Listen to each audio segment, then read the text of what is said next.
그리고 그 밑으로 들어와서 이 헬라 지방으로 이르렀다, 헬라에 이르렀다 했는데, 이 헬라는 어디냐?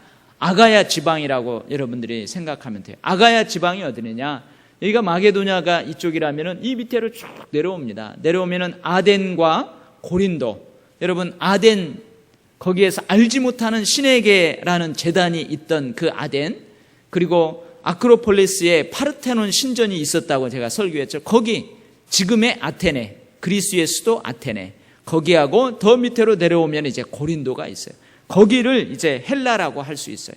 헬라 지역으로 돌아가서 교회들이 잘 신앙생활 하는지, 든든히 서 있는지, 그것을 다 봅니다. 그리고 다시 위쪽 지방 마게도냐로 돌아가기로 작정을 해요.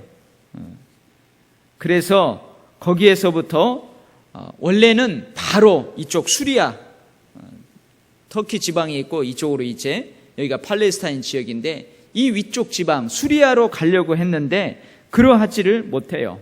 그래서 여러분, 드로아는 어디냐? 이 드로아는 마게도냐 사람이 우리를 와서 좀 살려달라, 우리를 와서 좀 도와달라, 그 꿈을 꾸었던 그곳이 바로 드로아예요. 그리 도착을 하게 됩니다. 그래서 그 드로아에서 일주일을 머무르게 되는데, 오늘 7절부터 12절에 이제 한 사건이 있어요. 누구냐? 말씀을 듣다가 유두고라는 청년이 3층 난간에서 떨어져서 근데 다시 살아나는 그러한 일들이 있게 됩니다. 그래서 오늘은 이 사건을 중심으로 우리가 함께 은혜를 나누도록 하겠어요. 먼저 여러분, 7장 1절에 보면은, 거기 보면 20장 7절을 보면은 그 주간의 첫날에 그랬죠. 그 주간의 첫날에. 누가 개역 한글 성경 가지고 있어요? 바뀌기 전에 성경을 누가 가지고 있나요? 네, 거기는 뭐라고 되어 있어요? 예, 안식 후 첫날이라고 되어 있죠. 그래서 그 주간의 첫날, 즉 안식 후 첫날.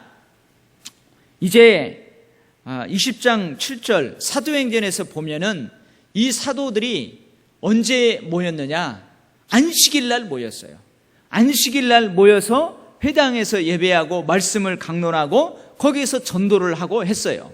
근데 이제 사도행전 점점 뒤쪽으로 가다 보면은 언제 교회가 모이기 시작하느냐? 안식 후 첫날 모이기 시작합니다. 이제 금요일을, 우리 지금 요일로 하자면 금요일 저녁부터 유대인들은 안식일이 시작되는 거예요. 안식 후 첫날은 지금 일요일을 이야기하는 거예요. 주일을 이야기하는 거예요. 그래서 이제 여러분, 예수님의 제자들도 유대인입니다. 유대적 배경을 이해를 잘 해야 우리가 제자들을 잘 이해할 수가 있어요. 그래서 지금까지 유대인이었던 예수님의 제자들이 그 유대의 전통에 따라서 안식일에 모여서 예배드리고 안식일에 말씀을 강론하고 안식일에 복음을 전하는 일, 이런 일들을 했어요. 근데 이제 안식일이 아니고 어느 때? 안식 후 첫날, 지금 우리가 주일날 모이는 이 주일에 모이기를 시작합니다. 여러분, 지금도 안식일을 줄기차게 지키는 사람들이 있죠. 누가 그래요?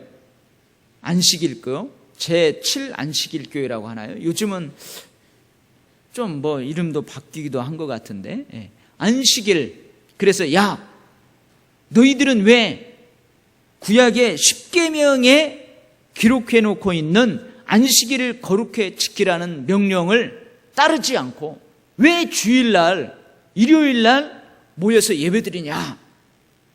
우리한테 그러잖아요. 그래서 안식일 교인들이 여러분 전도하러 오면은 꼭 그런 이야기를 하잖아요. 그럼 여러분 뭐라고 대답하실래요? 네, 뭐라고 대답하지 마세요. 그래, 너희들은 안식일날 예배드려, 우리는 주일날 예배드릴게. 여러분들이 뭐라고 할래요? 우리 목사님이, 우리 교단은 주일날 예배드리니까 예배드려, 너희들은 안식일날 드려. 그렇게 대답하고, 아 그래요? 그냥 가세요. 나는 계속 주일날 예배드릴게요. 그렇게 하고 이 얘기를 안 하는 게 좋지. 글씨 이 얘기 해봤자 여러분 집니다. 근데 오늘 제가 여러분 안식일과 지금 우리가 주일에 모이는 이 정신은 똑같아요. 안식일의 정신이나 이 주일 우리가 예배드리는 이 주일의 정신이나 똑같아요. 그래서 여러분 제가 오늘 그걸 좀 한번 살펴보도록 하겠습니다. 먼저 구약 시대에는 뭐가 중요해요? 구약 시대에는 이스라엘 백성들에게 있어서 뭐가 중요합니까? 율법이 중요해요. 율법이 하나님의 의였어요. 율법이 하나님의 의예요. 하나님의 백성들에게 하나님이 율법을 주셨어요. 그래서 구약의 이스라엘 백성들에는 율법이 중요하다는 거예요. 십계명이 무엇보다도 중요해요. 그러면 이 신약 시대를 살고 있는 우리들에게는 뭐가 중요해요? 뭐가 중요해요? 여러분 신약 시대를 살고 있는 우리가 구약의 이스라엘 백성들이 중요하게 여기는 그 율법에 견줄 만한 것이 신약 시대에 뭐가 중요하겠어요? 잘 모르죠? 제가 좀 이따 설명을 하고. 자, 그러면은 먼저 구약 시대에 안식일을 거룩하게 지키라고 한 그 십계명의 그 율법이 나오는데 먼저 안식일의 정신에 대해서 우리가 한번 살펴보도록 하겠어요. 여러분 좀 시간이 가도 한번 찾아볼까요? 구약 성경에 보면 십계명을 기록해 놓은 본문이 두 군데가 등장을 합니다. 여러분들이 잘 아는 출애굽기 20장에 십계명이 기록되어 있어요. 자, 출애굽기 20장으로 한번 가볼까요?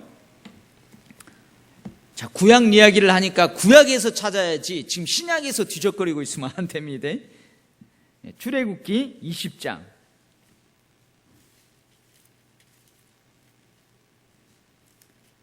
출애굽기 20장에 보면 십계명이 기록이 되어 있어요. 그 십계명이 기록되어 있는데 안식일에 대한 계명은 8절에 기록되어 있어요. 8절 말씀 다 같이 한번 읽어볼까요? 시작. 안식일을 기억하여 거룩하게 지키라.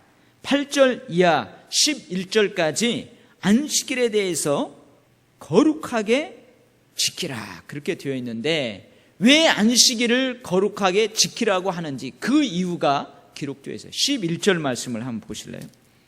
왜 안식일을 거룩하게 지켜야 되나? 11절 말씀 다 같이 한번 읽어보실래요? 시작.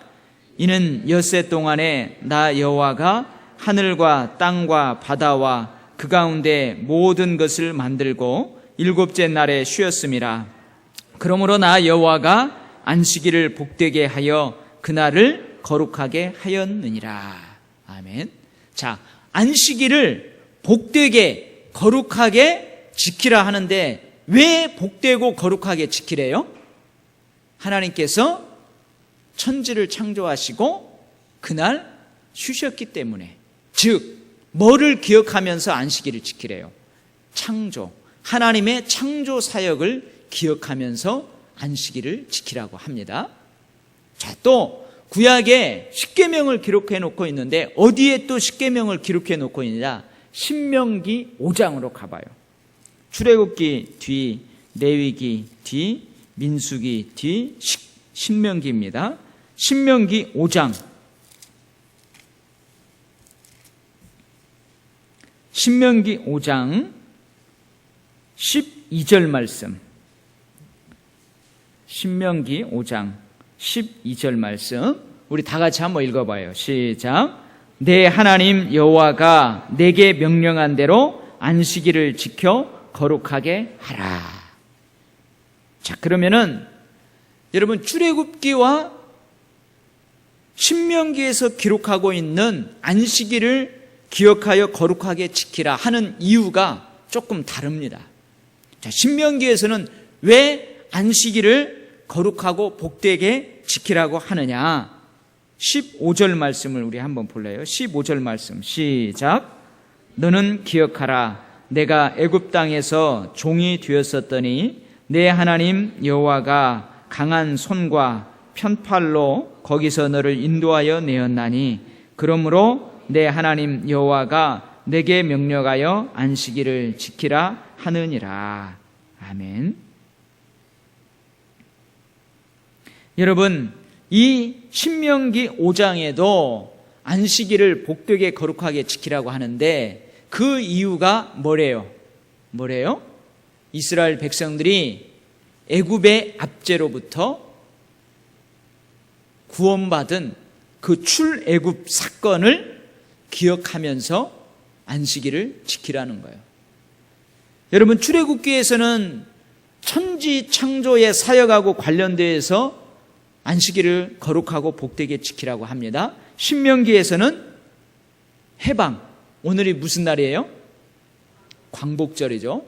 이스라엘의 광복절을 기억하면서 안식일을 지키래요. 즉 구원 사역과 관련되어서, 하나님의 구원 사역과 관련되어서 안식일을 지키라는 거예요.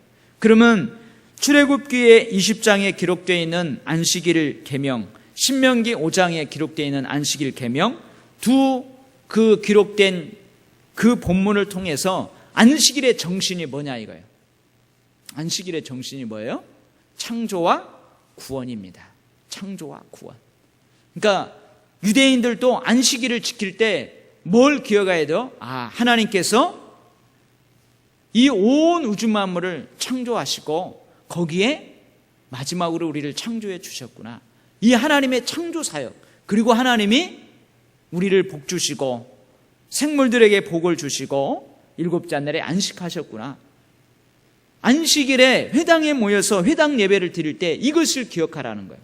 이것을 기억하면서 하나님을 높여드리고 하나님을 경배하는 거예요. 또 한 가지 뭐예요? 우리가 종이 되었었는데, 애굽의 압제에서 종노릇 했었는데 우리가 하나님의 놀라운 구원의 역사를 통해서 자유함을 얻었다. 해방을 얻었다. 독립국가로 탄생되었다. 창조와 구원을 기억하면서 그렇게 안식일을 지키라는 거예요.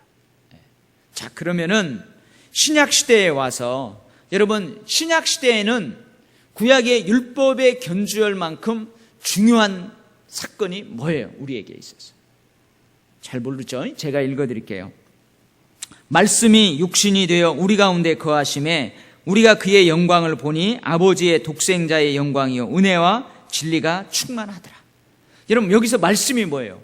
말씀이 구약의 언어로 하자면은 율법이라고 하자 이거예요. 십계명이라고 하자 이거예요. 근데 그 말씀이 뭐가 되었대요? 육신이 되어서 우리 가운데 오셨대요. 그분이 누구예요? 예수님이에요. 그래서 로마서에 보면은 율법 외에 하나님의 의가 나타났으니 곧 예수 그리스도라. 자, 구약에 있어서 하나님과 이스라엘 백성들과의 올바른 관계를 위해서 주어진 그 하나님의 의가 뭐냐? 율법이었어요. 근데 신약시대에는 이제 그 율법이 아니고 누구라고요? 말씀이 육신이 되어서 이 땅 가운데 오신 예수 그리스도가 하나님의 의라는 거예요. 신약시대에는 이제 누가 중요해요? 율법을 완성하신 예수 그리스도가 중요하다는 거예요. 예수 그리스도가 중요해요. 자, 그러면은 예수 그리스도의 생애에서 가장 중요한 사건이 뭐예요? 그렇죠. 탄생도 중요해요. 성육신 하신 동정녀 탄생도 중요해요. 다 중요하죠. 근데 중요한 게 뭐냐? 저 십자가의 죽으심과 부활하심이에요. 십자가의 죽으심과 부활하심. 그러면은 예수님의 그 죽으심과 부활이 우리에게 어떤 의미가 있느냐 이거예요. 요한복음 3장 17절, 제가 이것을 대표적으로 읽어주지만 이 외의 말씀도 이와 비슷한 내용들이 많이 기록되어 있어요. 특히 로마서, 갈라디아서 쫙 읽다 보면은 예수 그리스도의 저 십자가의 죽음의 의미를 동일하게 기록되어 있어요. 여러분, 요한복음 3장 17절을 암송하세요. 16절은 알죠? 뭐죠? 하나님의 세상을 이처럼 사랑하사 삐리리리리리 하고 다 외워요. 근데 17절은 잘 몰라요. 하나님이 그 아들을 세상에 보내신 것은 세상을 심판하려 하심이 아니요 그로 말미암아 세상이 구원을 받게 하려 함이라. 즉 예수 그리스도께서 죄의 싹스로 온 인류의 사망을, 죽음을 지고 저 십자가에 달려 돌아가신 이유는 뭐 때문에 그렇다고요? 구원 때문에 그래요. 구원. 구약의 출애굽기적인 언어로 하자면은 해방, 엑소더스, 출애굽을 위해서 그런 거예요. 어디로부터의 출애굽이에요? 애굽이 아닌 죄의 종노릇으로부터의 해방, 죄의 권세로부터의 엑소더스, 그것을 위해서 예수님이 십자가에 못 박히셨어요. 그래서 여러분, 요한복음에 보면 예수님이 그 변화산상에서 다 변화가 돼가지고 모세와 엘리야하고 대화하잖아요. 근데 그때 내용이 뭐였냐? 예수님이 별세할 것을 이야기했더라 그랬어요. 별세라는 그 단어가 엑소돈이라는 단어, 엑소도스라는 단어를 썼어요. 그러니까 예수님의 죽음을 뭘로 묘사하고 있다고 그러나요? 출애굽기적 언어로, 엑소돈이라는 언어로 그렇게 설명을 하고 있어요. 그래서 예수님의 저 십자가의 죽음은 구원이에요. 구원사예요, 구원사예요. 자, 그 다음에 고린도후서 5장 17절에 이런 말씀이에요. 그런즉 누구든지 그리스도 안에 있으면 새로운 피조물이라. 이전 것은 지나갔으니 보라 새 것이 되었도다. 자, 새로운 피조물, 이게 무슨 말이에요? 새로운 피조물이 무슨 말이에요? 창조라는 거예요, 창조. 인간의 범죄함으로 인하여서 완전히 뒤틀려버린 그것을 예수 그리스도께서 십자가에 달려 돌아가심으로 새롭게 회복했다는 거예요. 새롭게 재창조했다는 거예요. 그래서 여러분, 우리가 주일을 지키는 이유는 예수님이 죽으시고 부활하신 날이 주일이기 때문에 그래요. 그래서 여러분, 우리가 예수님의 죽음과 죽음의 사역을 잊히시고 보증하신 사건이 부활하심이에요.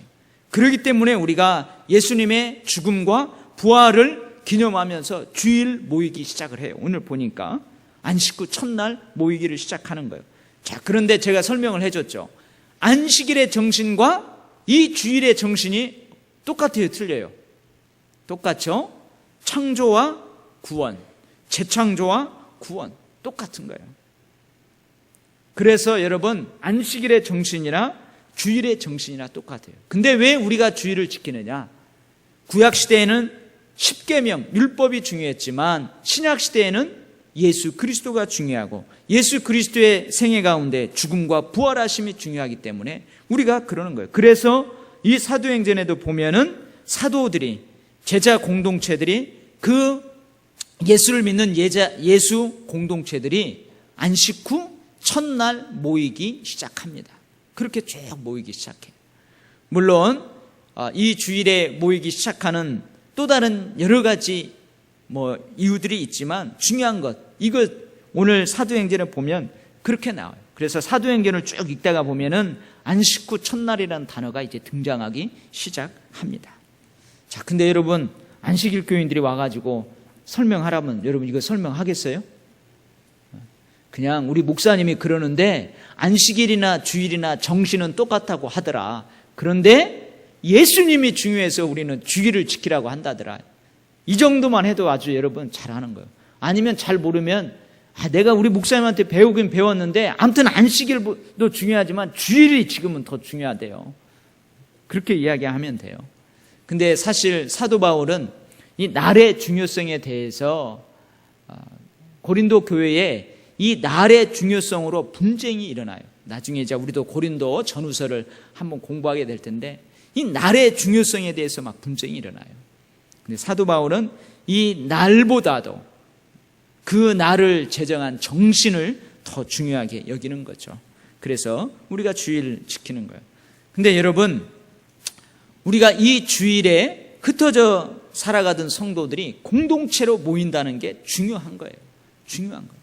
근데 여러분, 이 주일을 거룩하게 복되게 지키지 못하는 분들이 있어요. 그죠? 누가 그렇죠?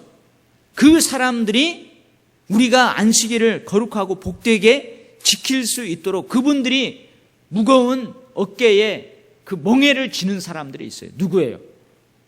여러분, 병원 당직 의사들.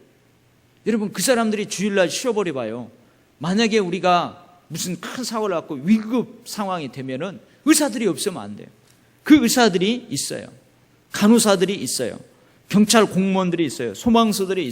소방서란다. 소방관들이 있어요. 반드시 주일이 복되게, 주일에 생명을 잃지 않게 하기 위해서 반드시 일을 감당해야 될 사람들이 있어요. 여러분, 저도 주일날 예배를 인도하고 여러 가지 하는 것을 일로 보면 일이에요. 누군가 교회에 와서 잘 예배 드릴 수 있도록, 누군가 예배 마치고 맛있게 식사를 할 수 있도록 누군가는 그 일들을 해야 된다 이거예요. 그런 사람들은 어떻게 할 거냐? 어떻게 할 거냐? 제 아내가 간호사였어요. 전직 간호사였어요. 얼마나 고민이 많을겠어요. 장로님 딸이잖아요. 장로님 딸, 교회에서 얼마나 주일 성수를 아주 뼛속까지 교육을 받았겠어요. 근데 간호사들은 3교대를 해요. 그래서 주일날 근무를 해야만 되는 때가 있어요. 그럼 어떻게 해요? 주일을 못 지키잖아요. 그럼 어떻게 할까? 가만히 보니까요, 수요일을, 금요일을, 그 외에 예배 드리는 그런 날을 자기는 주일처럼 거룩하고 복되게 드리는 거예요. 여러분, 나는 주일을 지킬 수 없어. 나는 주일날 예배 드리지 못했어. 그러면은 그 주일 그냥 넘어가는 게 아니에요. 그 주일을 내가 복되고 거룩하게 다른 날을 다 구별해서 드리면 되는 거예요. 자, 그렇다고 해서 여러분 주일 안 지키고 오늘 가기 싫으니까 이러면 안 되고, 피치 못하게 그런 사람들이 있다는 거예요. 그래서 여러분, 오늘 이제 여러분들이 왜 우리는 안식일을 지키지 않고 주일을 모여서 이렇게 하는가? 이유가 여기에 있다는 거예요. 그 다음에 오늘 보면은 두 번째 이제 생각할 게 뭐냐면 설교 말씀과 친교예요. 친교. 오늘 7절 보면은 7절 한번 봐봐요. 7절. 다시 이리 왔어요. 사도행전 20장. 여러분들, 제가 설교할 때에 어디를 찾아보세요 하면은 이 본문에 따른 이 빨간 티를 항상 하고 넘기는 거예요. 사도행전 20장 7절 말씀에 보세요. 7절 한번 읽어봐요. 다 시작. 그 주간의 첫날에 우리가 떡을 떼려 하여 모였더니 바울이 이튿날 떠나고자 하여 그들에게 강론할세 말을 밤중까지 계속하매. 그렇게 돼 있죠. 그 다음에 또 9절 말씀. 유도고라 하는 청년이 창내에 걸터 앉아있다가 깊이 졸더니 바울이 강론하기를 더 오래 하매 졸음을 이기지 못하여. 바울이 강론하기를 더 오래 하매.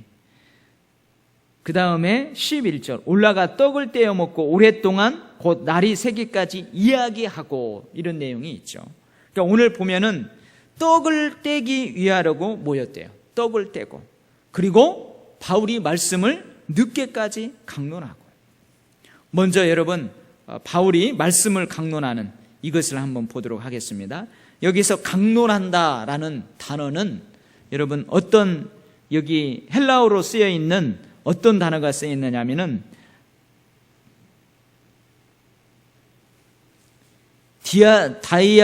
다이알레고마이. 저도 잘 못 읽어요. 다이알레고마이라는 단어가 쓰였어요. 이 단어의 의미는 뭐냐면은 여러분 질문하고 대답을 하는 그러한 강론을 의미하는 거예요. 그러니까 이 단어를 통해서 알 수 있는 바가 일방적인 설교가 아니고 성도들이 질문하고 또 사도 바울이 대답해주고, 그런 형태의 강론. 이게 뭐예요? 세미나죠. 세미나. 그 다음에 11절에 보면은 곧 날이 새기까지 이야기하고 이렇게 했는데, 여기 이야기는 그냥 뭐 잡다한 이야기가 아니고 진지한 이야기, 진지하게 이야기하는 것. 이것도 여러분 성경을 강론하는 그런 의미가 담겨져 있어요. 자, 그런데 문제는 뭐예요? 그 강론이 너무 밤이 깊을 때까지 오래 됐다는 거예요. 주일 밤 늦게까지 됐어요. 여러분, 우리는 주일날 제가 여러 통의 전화를 받았어요. 한 3시쯤에 여러 통의 전화가 오는데, 거기 도일교회죠? 네, 도일교회입니다. 저녁 시간에 예배가 있나요? 예, 저희들은 2시에 예배 드려서 3시에 다 맞춰서 저녁 시간은 없습니다. 그래서 네, 알겠습니다. 전화입니다. 한참 있다가 또 전화가 와요. 거의 도일교회죠. 예, 도일교회입니다. 저녁 예배 있나요? 이렇게 해서 저녁 예배가 있냐고 물어보는 분들이 많이 있어요. 근데 주일날 여러분 2시에 예배 드릴 때 어떤가요? 빨리 끝나고 빨리 가고 싶은 마음이 솔직히 있어요, 없어요? 있죠. 제가 저쪽에 있을 때는 7시 반에 예배가 드렸어요. 요즘은 7시에 드리더라고요. 7시 반에 예배 드렸는데요. 예배가 거의 9시쯤 끝나요. 9시쯤. 끝나면은 이제 목회자들 다 모여서 이것저것 종례를 하면은 집에 들어가면 10시에서 10시 반 사이 같아요. 얼마나 피곤하겠어요. 새벽 예배부터, 새벽 기도 때부터 쫙 피곤하죠. 근데 그 피곤한 날 주일 오후에 말씀 시간이 길어지는 거예요. 사도 바울이 그만했으면 좋겠다 하는 그런 생각을 가진 사람이 있었는지 없었는지는 모르지만 오랫동안 설교하는 거예요. 근데 여러분, 오랫동안 설교하는 이유가 뭘까요? 사도 바울이 왜 이렇게 오랫동안 설교해요? 여러분들이 사도 바울의 입장을 대봐요. 여러분, 이제 이 주일 저녁이 되면은 어떻게 돼요? 사도 바울은 이 드로아 성도들하고 헤어져야 됩니다. 언제 만날지 몰라요. 근데 못 만나잖아요. 우리는 알고 있잖아요. 못 만나잖아요. 사도 바울의 열심도 있어요. 사도 바울의 열심도 있어요. 타고난 열심이 있어요.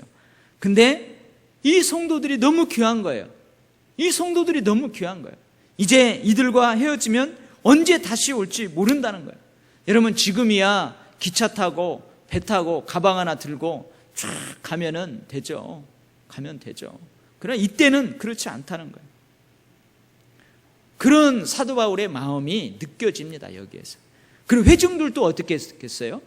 야, 사도 바울이 이제 가면 언제 올지 모르는데 우리를 영적으로 낳은 아비가 말씀을 강론하고 질문하고 이렇게 하면서 하는데 회중들의 사모함도 있을 거예요.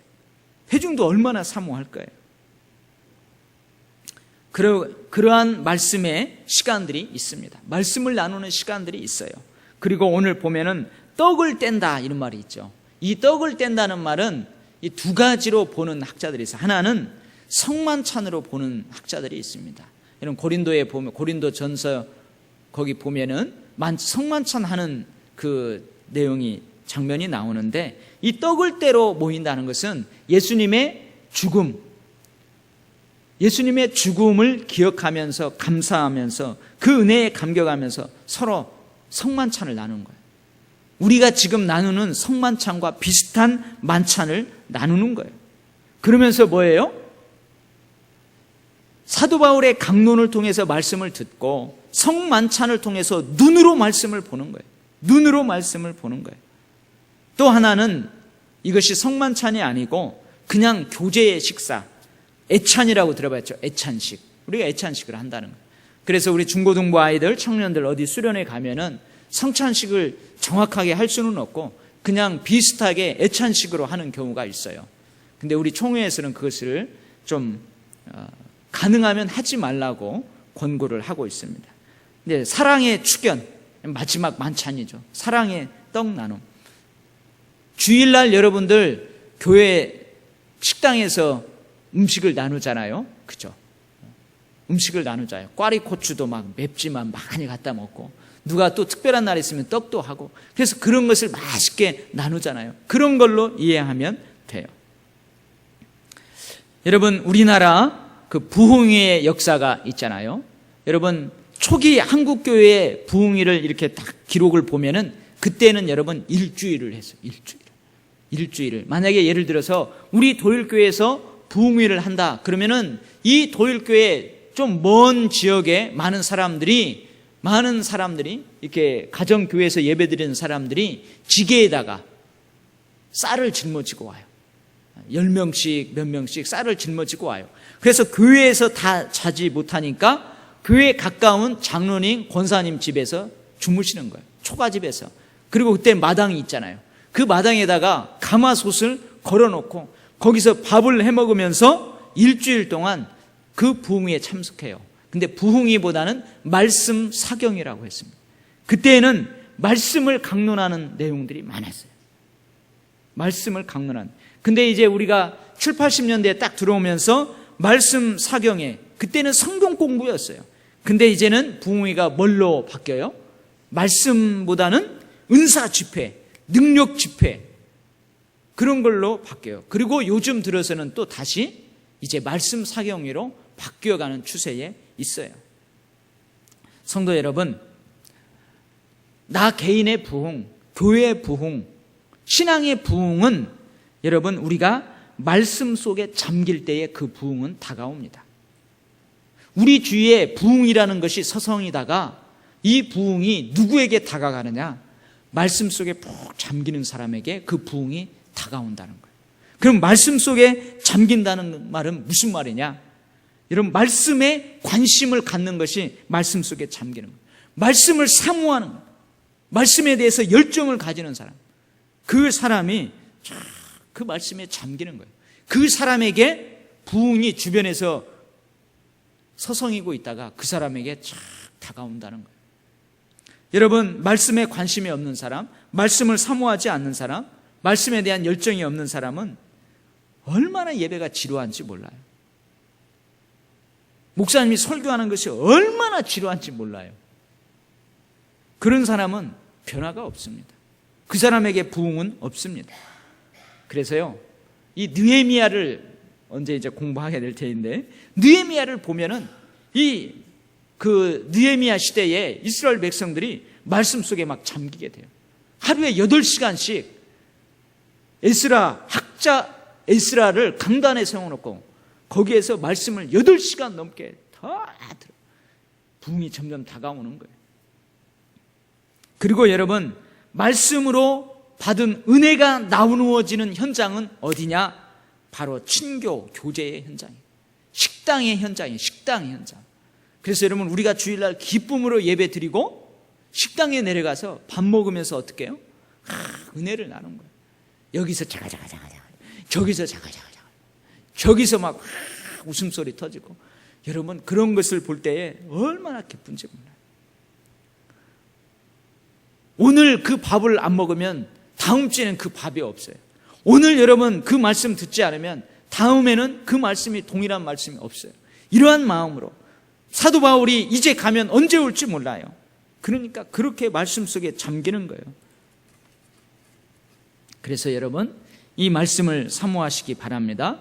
말씀에 대해서 관심을 갖고 열정을 가지시기 바랍니다. 그리고 말씀 가운데 주어진 그 은혜를 가지고 친교의 현장에서 서로 친교하고. 여러분, 제가요, 예배 시작 전에 가끔 한번 웃기려고 무지 애를 쓰잖아요. 오후 예배 때 시작하기 전에 한번 웃기려고도 하고, 또 제가 주일 예배 때에 광고할 때 가능하면 좀, 저도 그거 잘 못해요. 웃는 거, 칭찬하는 거, 뭐 이렇게 오버 액션 하는 거, 이런 거 잘 못해요. 근데 어떻게라도 웃으려고 하고 옆 사람하고 이렇게 하려고 하는, 그게 뭐냐면 친교가 중요해요. 여러분, 교회의 5가지 사명 중에서 한 가지 사명이 뭐라고요? 친교. 그래서 사명감을 가지고 먹어라. 사명감을 가지고 친교하라. 그게 중요한 거예요. 그것의 중요성을, 말씀과 친교, 말씀과 성례전의 중요성, 여러분 그것을 우리가 이 본문에서 알 수 있어요. 그 다음에 여러분 생각할 게 뭐냐면 졸음이에요.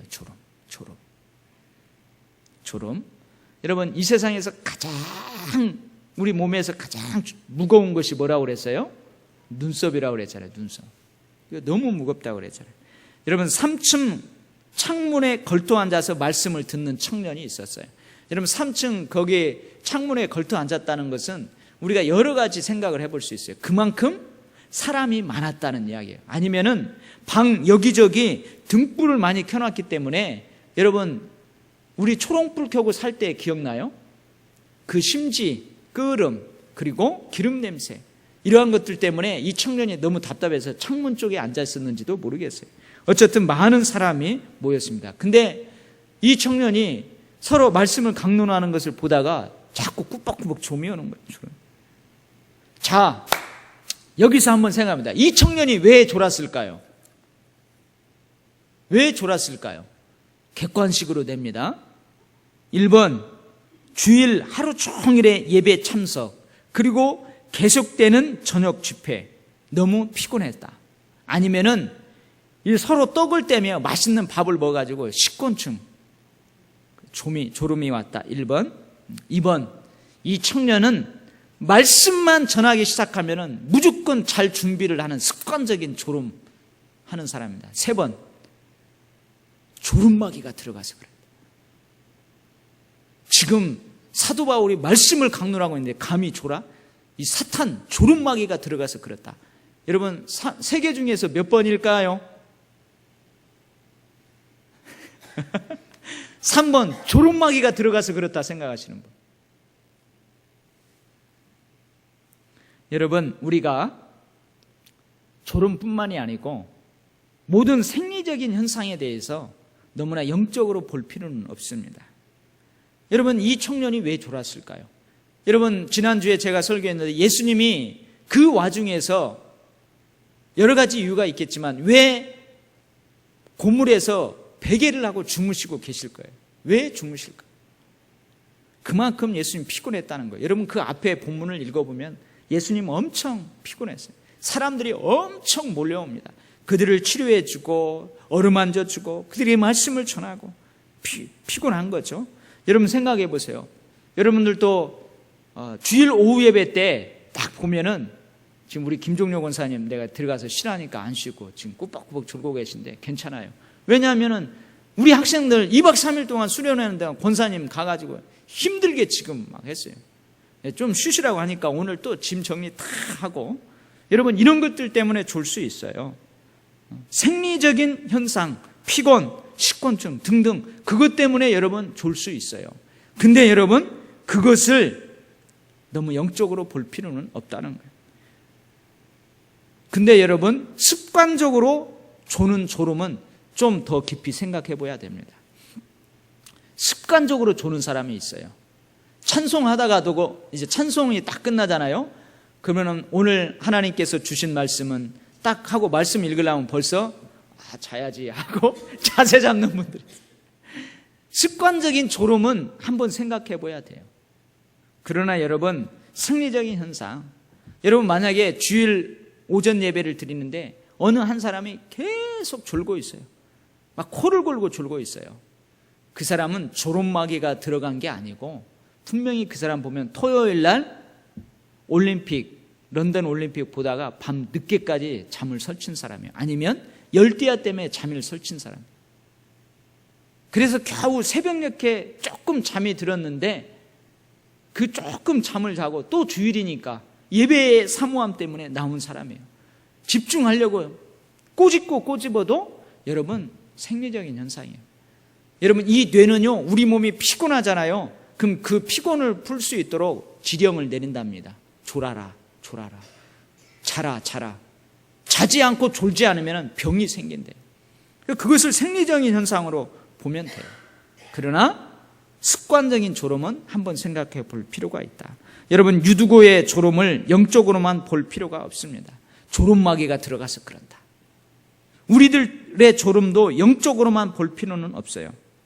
제가 계속 습관적인 졸음을 이야기하지만 그것은 한 번 더 심사숙고한 후에 고쳐야 되지만, 여러분, 제가 저쪽 교회에 있을 때 한 성도가 우리 교구 새벽 찬양을 하는 날이었어요. 근데 그분은 중직자예요. 항종 직분자예요. 중요한 직분자였어요. 잘 안 빠지는 분이에요. 근데 그날따라 빠졌어요. 그러니까 저는 빠졌어요. 이제 모르는 체 하죠. 근데 그분이 와가지고 저한테 이제 자수하여 쪽팔리는 거죠. 근데 뭐라고 하느냐? 목사님, 하나님이 못 나가게 막으니까 도저히 못 나가겠대요. 종을 여러 개 맞춰 있는데 하나님이 못 나가게 하니까 여러 개의 종소리를 못 듣는데요. 그런 이야기를 해요. 제가 뭐라고 이야기했을까요? 아무 말도 안 했어요. 여러분, 하나님이 왜 새벽에 못 나가도록 그 새벽 종소리를 못 듣게 합니까? 하나님이 그랬어요. 그분 장로님이라고 해버렸네. 그분이 토요일 날 피곤했거나 못 들을 상황, 육체적으로 피곤했거나 그럴 수 있어요. 그것을 꼭 영적으로 볼 필요는 없다는 거죠. 종소리 못 듣고 놓쳐버린 새벽 기도. 하나님이 결코 새벽 기도 못 가게 그 종소리를 못 듣도록 막으신 게 아니라는 거예요. 사탄이 종소리를 못 듣게 한 게 아니라는 거예요. 여러분, 자기 관리에 대한 자기 자신의 책임은 어디로 가버렸습니까? 내가 그 새벽에, 중요한 새벽에 기도를 해야 된다. 그러면 내가 영적으로 육적으로 그 새벽에 깨어날 수 있도록 자기 관리를 해야 되는데, 내적으로 외적으로 준비를 해야 하는데, 그렇게 준비하지 못한 자기 책임은 어디 가고 사탄이 했다, 하나님이 했다, 그러면 안 된다는 거예요. 여러분, 그렇게 이야기하면 그 사람은 참 신령한 사람처럼 보여지기도 합니다. 그 사람은 영적으로 아주 민감한 사람처럼 보여지기도 합니다. 그러나 여러분, 저는 그렇게 보지 않아요. 얼마나 낮은 수준의 신앙이니. 여러분, 그래서 이 유두교의 졸음을 우리가 너무 영적으로 볼 필요가 없는 것처럼 우리들이 삶을 살아가면서, 여러분, 때로는 실수할 수 있어요. 그렇죠? 실수할 수 있어요. 우리가 진짜 실수할 수 있습니다. 근데 그 실수를 꼭 영적으로 봐가지고 사탄이 막 그랬다, 사탄이 막 나를 그랬다, 모든 것을 그렇게 볼 필요는 없다는 거예요. 물론 사단적이고 마귀적이고 정욕적인 그러한 행동들이 있어요. 그러한 현상들이 있어요. 그러나 모든 생리적인 현상들, 우리 주변에서 일어나는 모든 것들을 영적으로 그렇게 보면 안 돼요. 제가 여러분 좀 혐오하는 성도들이 있어요. 물론 그렇다고 해서 그 사람을 비호하거나 그렇지 않지만 좀 역겨워요. 그런 말들. 무슨 말이냐, 매사에 입에 하나님이, 오늘 밥 먹는데도 하나님이 이렇게 했다, 뭐 이렇게 했는데도 하나님이 시키셨다, 하나님이 나에게 뭐 명하셨다, 말씀하셨다. 그 사람이 매사에 하나님 중심적으로 살아가는 것 같고, 조그만한 일에도 하나님의 특별 계시를 받고 살아가는 것 같아도, 여러분, 얼마나 어린아이 같은 신앙입니까? 왜 자유함이 없어요? 하나님이 정해진 틀 안에서 그 하는 거, 그것이 하나님이 하는 거예요. 우리는 그러면은 하나님이 지시하지 않고 하나님이 말씀하지 않나, 왜 자기를 드러내려고 그래? 얼마나 영적으로 미숙한 사람들입니까? 그래서 여러분, 오늘 본문을 통해서 이 졸음에 대해서 생각해 봅니다. 그렇다고 해서 여러분, 앞으로 이제 목사님이 설교했다고 여러분 졸음이 오는데도 가까이 참지 말고, 너무 졸리면 그냥 자세요. 자, 괜찮아요. 여러분, 다른 데서 자는 것보다 이 성전에 와서 자는 것도 은혜인 줄 믿습니다. 그 다음에 이 죽은 유두고가 살아난 사건, 죽은 유두고가 살아났어요.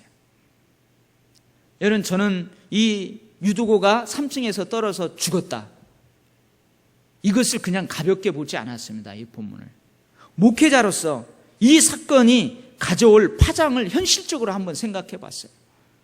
여러분, 지금 우리 교회에 누군가 부흥 강사가 왔어요. 유명한 부흥 강사가 왔어요. 부흥 강사가 왔어요. 실제로 저쪽 교회에서 그런 일이 있었어요. 그 교회에서 2층에서 어린아이가 부흥 집회를 하는데 엄마가 내버려 둬갖고 그 2층에서 난간에서 잘못해갖고 1층으로 툭 떨어진 사건이 있어요. 아주 오래된 사건. 지금은 그 청년이 되었어요. 근데 그 밑에 앉아있던 권사님 등짝으로 떨어진 거예요. 근데 다행히 그 아이도 괜찮고 권사님도 괜찮아요. 지금 그 아이가 청년이 돼서 커 있습니다. 근데 여러분, 생각을 해보세요. 우리 교회 3층 난간에서 한 청년이 말씀을 듣다가 바닥으로 떨어져서 죽었어요. 현실적으로 생각을 해보세요. 그 사건이 가져올 파장을 한번 생각해 보세요. 사도 바울에 대한 불신과 원망이 일어날 것입니다.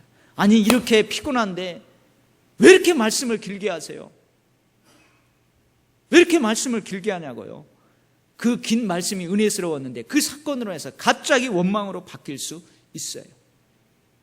주일 오후에 왜 그렇게 길게 설교하느냐고요? 왜 사도 바울은 분위기 파악도 못하느냐고요? 오늘 새벽부터 얼마나 피곤한데. 그리고 여러분, 말씀 사역의 지장, 말씀에 대한 믿음, 그 흔들릴 수 있어요. 공동체의 위기를 가져올 수 있어요.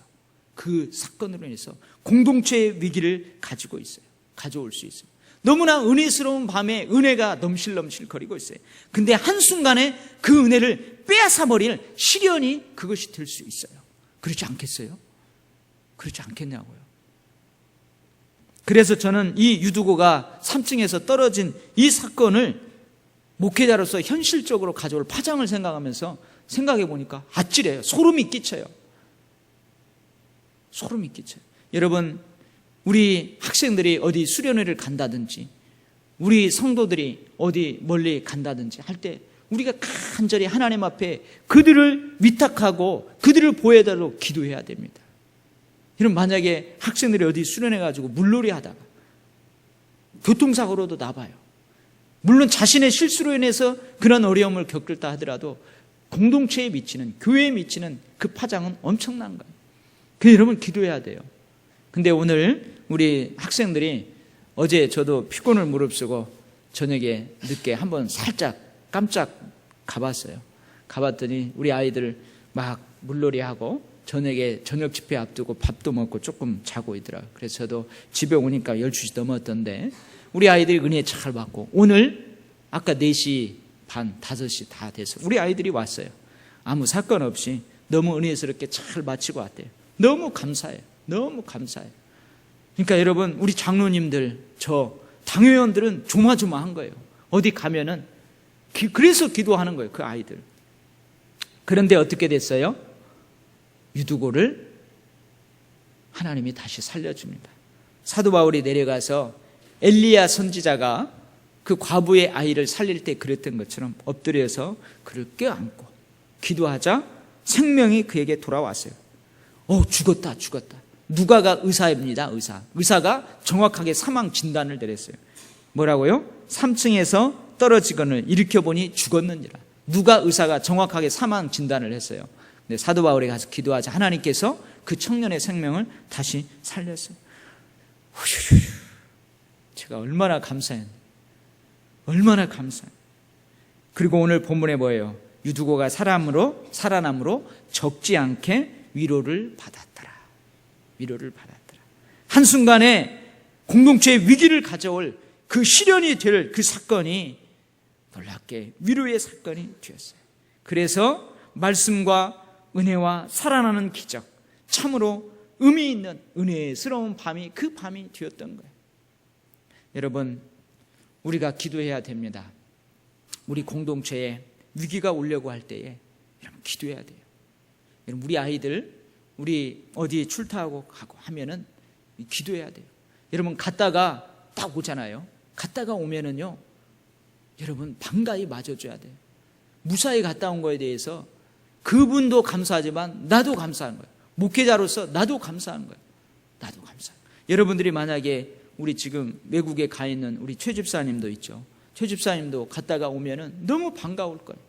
우리 문 집사님도 3개월 동안 터키 갔다가 왔는데 무사히 오면 너무 감사한 거예요.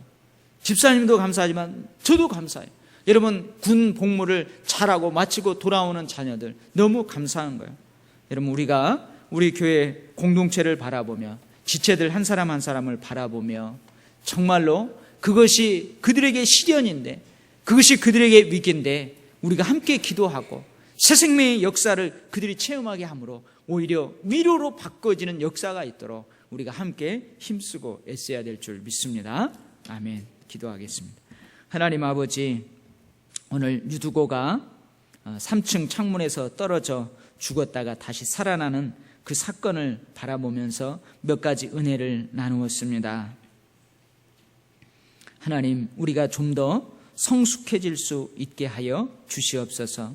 우리가 좀 더 하나님의 말씀에 관심 갖게 하시고 열정을 갖게 하시고 그 말씀에 푹 젖어들 수 있는 그런 마음, 그런 자세를 회복시켜 주시옵소서. 하나님, 말씀도 중요하지만 서로 떡을 떼며 친교하고 식사하고 성만찬을 나누고 얼마나 이게 중요한지 깨닫게 됩니다. 하나님, 늘 말씀도 넘실넘실 되게 하시고 서로 나누고 위로하고 격려하는 친교의 아름다움도 은혜도 넘실넘실 될 수 있도록 우리 교회를 축복하여 주시옵소서. 하나님, 우리 강 집사님 점점 수술할 날이 다가오고 있습니다. 많은 사람들이 아버지 앞에 간절하게 기도합니다. 주님, 도와주시옵소서. 인간의 한계를 뛰어넘는 기적과 같은 은혜가 우리 교회에, 우리 강 집사님에게 간절히 기도하는 저희들에게 필요합니다. 주님, 다 맡깁니다. 살아도 주의 것, 죽어도 주의 것, 모든 것 통하여서 주님 영광 받으실 줄 믿습니다. 생명을 연장시켜 주시고 새 생명의 역사를 그 가정에 허락하시고 우리 가정에 허락하심으로 하나님, 살아있는 하나님을 만천하에 증거할 수 있도록 하나님 그렇게 놀라운 역사를 이루어 주시옵소서. 하나님, 병원이 아니고 가정에서도 몸져 누워 계신 많은 지체들이 있습니다. 찾아가서 위로하여 주시고 잘 먹고 잘 쉬는 가운데 하나님이 평안을 주시는 가운데 빨리 훌훌 털어버리고 일어나 우리와 함께 예배할 수 있게 하여 주시옵소서. 육체적인 것뿐만이 아니고 영적으로도 실망 가운데 있고 영적으로도 지쳐 있고 낙심 가운데 있는 지체들도 있습니다. 하나님, 눈을 열어서 긍정적인 부분을 보게 하여 주시고 좋은 것을 보게 하여 주셔서 낙심 가운데, 시련 가운데, 실망 가운데에서 다시 일어날 수 있도록 영적으로도 건강케 하여 주시옵소서. 하나님, 올 여름 우리 교회학교 모든 여름 행사들을 은혜 가운데 마치게 하여 주셔서 너무너무 감사합니다. 하나님, 이 여름 수련회 가운데에 수련을 받고 성경 학교 가운데에 말씀을 받은 우리 아이들이 앞으로 하나님을 떠나지 않고 나라와 민족을 위해서 주님의 몸된 교회를 위하여서 귀한 일들을 감당하는 거목들로 자랄 수 있게 하여 주시옵소서. 하나님, 우리 아이들 이렇게 교육하는데 시간을 드리고 몸을 드리고 자기가 가진 달란트를 드리고 물질을 드리고 많은 섬김의 손길들이 있습니다. 하나님, 그 손길들 갚아주시고 그의 자녀들이 잘 되는, 그의 손자녀들이 잘 되는 축복을 허락하여 주시옵소서. 감사드리며 예수님 이름으로 기도하옵나이다.